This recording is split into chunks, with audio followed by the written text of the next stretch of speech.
Peace. This is White Raptor News Ministries. All praise and glory to the Supreme Spirit of Truth, the living one. The Supreme Spirit of all is one, all right? And the Supreme Spirit of one created a lot of souls, a lot of entities, fractures of himself, God himself, good and evil, intertwined with one another, placed underneath of a vault, our souls trapped inside of a flesh suit. All praise and glory to the Supreme Spirit. If you wish to escape this plane of existence, this realm we live in, you must have a contrite heart. You must turn from your sins. You must call on the Spirit of Truth, the living God, to place his breath of life upon you. Billions of people on this plane of existence are walking around as the dead. They have no spirit of life. You will continue to live and die, live and die, and live and die. Joshua to succeed Moses. Then Moses went out and spoke these words to all Israel. I am now 120 years old, and I am no longer able to lead you. The Lord has said to me, you shall not cross the Jordan. Well, why? I thought that was the land that he was giving you to possess. And just read it in the last chapter. The Lord your God himself will cross over ahead of you. He will destroy these nations before you, and you will take possession of their land. Joshua also will cross over ahead of you, as the Lord said, and the Lord will do to them what he did to Sihon and Og, the kings of the Amorites, whom he destroyed along with their land. Now remember, the Amorites are tied in with the Amalekites, and the Amalekites are those of the Anunnaki, which are the Anu and the Samaritan tablets, all right, whom he destroyed along with their land. The Lord will deliver them to you, and you must do to them all that I have commanded you. Be strong and courageous. Do not be afraid or terrified because of them, for the Lord your God goes with you. He will never leave you nor forsake you. Look, do not be afraid or terrified of them, because they are images. They are not real. This plane of existence isn't real. The only time you get yourself in trouble, Israel, is when you step into when you start participating with the dead, when you start doing their drugs, when you start doing their alcohol, when you drink, you party, you go dancing and stuff. The minute you start walking contrary like that, this is why you get yourself in so much trouble. This is why you have that little voice in your head. This is why you keep asking yourself, why does this keep happening to me? Because you do. Atheists won't admit about a voice in their head. I'm telling you, everybody has that voice in your head. Everybody has the stirred voice in their head. Anybody who tells you that they're not in their head all the time, if they're walking down the street, 40 minutes down the street and stuff, you're not in your head. You're not thinking about the girl you want to be with, or the job that you'd like to have, or the car that you want to work for, or any of that stuff. That's all floating through your head. And then you might even ask yourself, well, what is life all about? You might look up to the sky and say, are you really out there? Are you really God? Or is there a God that really exists? Well, yeah. Well, there's many gods that exist. This is why the Israel God is telling you, Israel, that the Lord your God is one. He's not a multiple. He's not a trinity. Okay? He is the one. Be strong and courageous. Do not be afraid or terrified because of them, for the Lord your God goes with you. He will never leave you nor forsake you. So he's telling you that he will never leave you. So he will never leave you is a contradiction to here, Genesis chapter 9, verse 6, Bible Hub. Oh, that's the wrong one. Give me a second. I will not contend with man, for your days will be 120.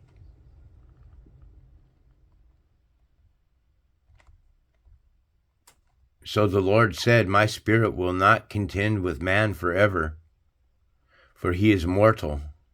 His days shall be 120. And now you got Moses, who's at the age of 120. He's getting ready to surpass those years. And he gave this command that men wouldn't live past 120. So that's incorrect. All right. So again, this is the Lord Yahweh. All right. And it's the spirit of a man. You understand? And so God's telling you here that he's not going to contend with man forever. But then here,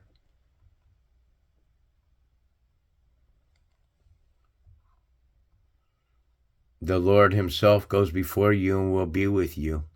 He will never leave you nor forsake you.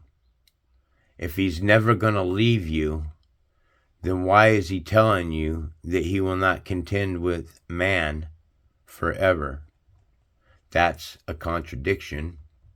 The further we get into the Bible, the easier it is for me to point out the contradictions. Then Moses summoned Joshua and said to him in the presence of all Israel, "Be strong and courageous, for you must go with this people into the land that the Lord swore to their ancestors to give them, and you must divide it among them as their inheritance. The Lord himself goes before you and will be with you. He will never leave you nor forsake you. Do not be afraid. Do not be discouraged. He will never leave you. He will never forsake you. He will never leave you. He will never forsake you. My spirit will not contend with man forever, for he is mortal. His days shall be 120.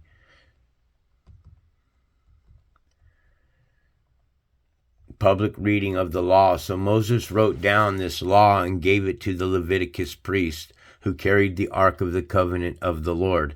The Ark of the Covenant of the Lord, folks, is the tablets, is your brain, it's your mind inside of the covenant. The two cherubim is the left and right tablets of your hemisphere. You got to make these connections and stop taking all of the parables literal. There are parables that are figuratively, and then there's parables that are literal. You have to learn to identify and use discernment in what's being said.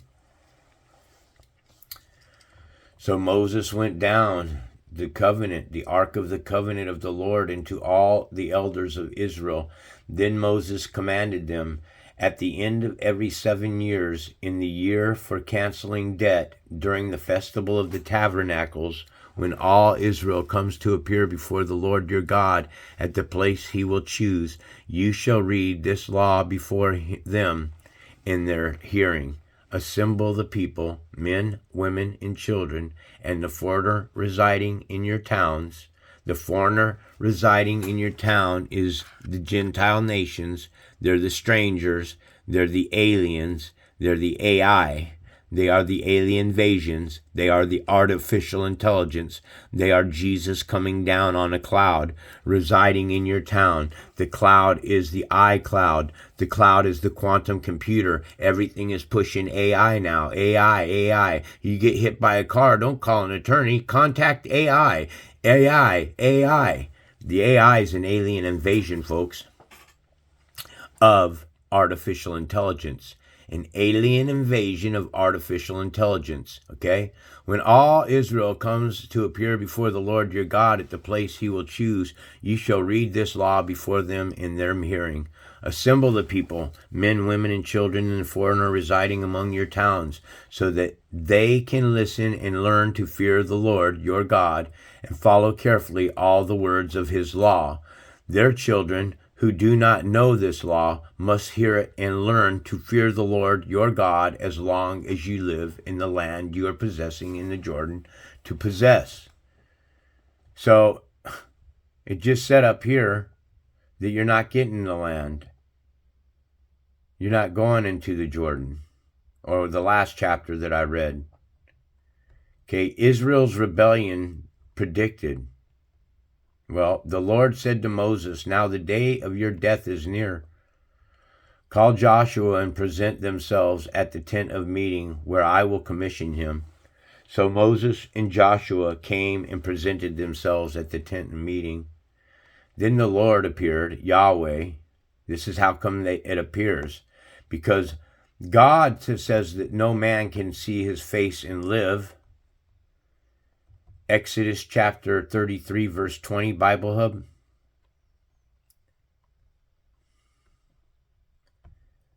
But he added, you cannot see my face, for no one can see me and live. So the magic question to ask yourself here is, if no one can see God's face and live, then how are you guys looking at, you butt licks, looking at Jesus Christ as God and seeing his face as God? Because you're the walking dead. It's that simple. Then the Lord appeared at the tent of the pillar of cloud, and the cloud stood over the entrance to the tent. The cloud, the iCloud, the AI computer. Jesus is coming down on a cloud, the iClouds. He's coming down on a cloud. We live in a simulation. And the Lord said to Moses, you are going to rest with your ancestors, and these people will soon prostitute themselves to the foreign gods of the land they are entering. They will forsake me and break the covenant I made with them. And in that day I will become angry with them and forsake them. I will hide my face from them. Well, hide your face from them. I just showed you that you can't see God's face and live. So who is this that's going to hide his face from them? It's the same guy here. Look. Exodus chapter 33, verse 9 through 11.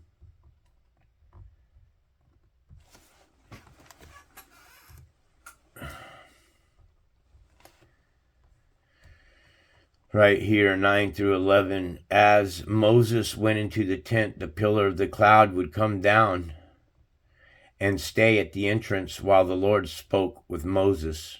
Whenever the people saw the pillar of a cloud standing at the entrance to the tent, they all stood worshiping, each at the entrance to their tent. The Lord would speak to Moses face to face as one speaks to a friend. The Lord, Yahweh, would speak with Moses face to face as one speaks with a friend. That can't be. He says right down here, you cannot see my face, for no one may see me and live. So no matter how you try, you cannot see the Spirit of God. At least you can't in this plane of existence, in this realm. The angels that are in heaven that worship the Spirit, they may be able to see the Spirit. They know the Spirit, but I can't say otherwise. Okay, so you can't see God's face and live. And the reason why of all this is because all you guys were turning to other gods. Okay, the 33 million gods that are on this plane of existence that everybody's worshiping. Offensive freaking ads. I get offensive ads when I'm reading the Bible. When I'm doing my shows, they don't really show the pop-ups of women and stuff. But if I'm on Facebook or something and just reading stuff, they're always popping up half-naked women, and it's for me it's become revolting. I think women are beautiful creatures and everything, but that's just what they are. They're creatures. All right? There's no spirit on them. So Israel got yourselves in trouble because you turned to the Gentile gods. All right? And then you have the atheists that say that there is no God, and then you have all the other gods. So you're under attack from Satan at every freaking angle, man. Satan is in every corner of the world. And when I say that, I mean controlling by flesh. Satan is the flesh suit. Now, write down this song and teach it to the Israelites and have them sing it, so that it may be a witness for me against them. When I have brought them into the land flowing with milk and honey, and the land I promised on an oath to their ancestors, and when they eat their fill and thrive, they will turn to their gods and worship them, rejecting me and breaking my covenant. And when many disasters and calamities come on them, this song will testify against them, because it will not be forgotten by their descendants. I know what they are disposed to do, even before I bring them into the land I promised them on oath. So Moses wrote down this song that day and taught it to the Israelites. So, what is the song? Is there any Israelites out there that could post the song that you're supposed to be singing to the Lord with your covenant with Him? Does anybody know it? Can an Israelite answer that question for me? If there's any Israelites in this room that are listening to me teach this Bible, can you answer that question? What is the song? The Lord gave this command to Joshua, son of Nun: be strong and courageous, for you will bring the Israelites into the land I promised them on oath, and I myself will be with you. After Moses finished writing in a book the words of this law from beginning to end, he gave this command to the Levites who carried the Ark of the Covenant of the Lord: take this book of the law and place it beside the Ark of the Covenant of the Lord your God. There it will remain as a witness against you. Why against you, Israel? Someone clarify that one for me. For I know how rebellious and stiff-necked you are. Okay, well, I just answered my own question. That's why. There it will remain as a witness against you, for I know how rebellious and stiff-necked you are. If you have been rebellious against the Lord while I am still alive, what? If you have been rebellious against the Lord while I am still alive and with you, the Lord is still alive and with you, how much more will you rebel after I die? Oh my goodness. I love reading this Bible today, man, because that's huge. So the Lord here is going to die. He's telling you that. For I know how rebellious and stiff-necked you are. If I have been rebellious against the Lord while I am still, if I have been rebellious against the Lord while I'm still alive and with you, how much more will you rebel after I die? Assemble before me all the elders of your tribes and all your officials so that they can speak these words in their hearing, and call the heavens and the earth to testify against them. For I know that after my death you are sure to become utterly corrupt and to turn from the ways I have commanded you. In days to come, disaster will fall on you because you will do evil in the sights of the Lord and arouse his anger by what your hands have made. The song of Moses. And Moses recited the words of this song from beginning to end in the hearing of the whole assembly of Israel. So real quick, I want to look. There's your song. Okay, so we have this song that's going to be given. Listen, you heavens, and I will speak. All right, folks. I hope this helps you. All praise and glory to the Supreme Spirit of Truth. Have a contrite heart. Be humble and ask the Spirit of Truth to be upon you. Okay, ask the living God to come on your empty shell. All right, because as soon as that happens and he purges you, and believe me, when he purges you, you feel your shame at that point in time. You should feel your shame when you're walking contrary to the commandments. When I say commandments, I mean the 10 commandments on your heart. If you're breaking any of the 10 commandments with the scales on your eyes, you're not going to realize how deathly that is, detrimental is to your soul, walking like that. So I hope you all pull out of it. Much love. This is White Raptor News Ministries.